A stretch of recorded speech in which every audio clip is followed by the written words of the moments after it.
Our guest speaker this morning is indeed Beauty and Brain. She graduated elementary at Ayahan Elementary School as class valedictorian. Her secondary education is at Cristo Rey Regional High School. She graduated as salutatorian. She graduated Bachelor of Arts in Social Sciences, major in Economics at the University of the Philippines, Tacloban, in the year 2012. Graduate of formerly Bachelor of Arts, which is now Juris Doctor at Lady Colleges, Tacloban, in the year 2023 as valedictorian and passed the bar the same year.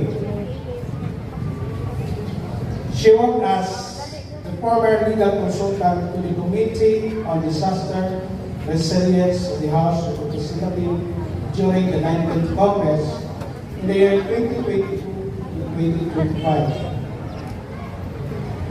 The legal consultant to the Congressional Office of the United Islands in the same year 2022 to 2025. She is the Executive Director of Binagan Nickel Incorporated and the Legal Officer of Brian Falls of Binagan Corporation. Crowned as Mrs. Bernard in the year 2010, I suppose that was 30 kilograms ago. Ladies and gentlemen, it is my honor to introduce the bride of St. Bernard, Attorney Shirley Coquelia Paan Lasala, Macau.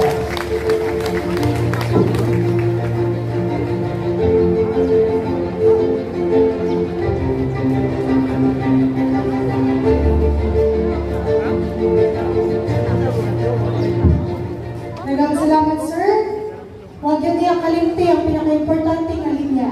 That I was Miss St. Bernard 30 kilograms ago. So, ipis-ipis mamantad to sa una. Karon, mayag na, pinanggam ang sa asawa. No? So, before I proceed, I would like to request a moment of silence for our dear departed Mayor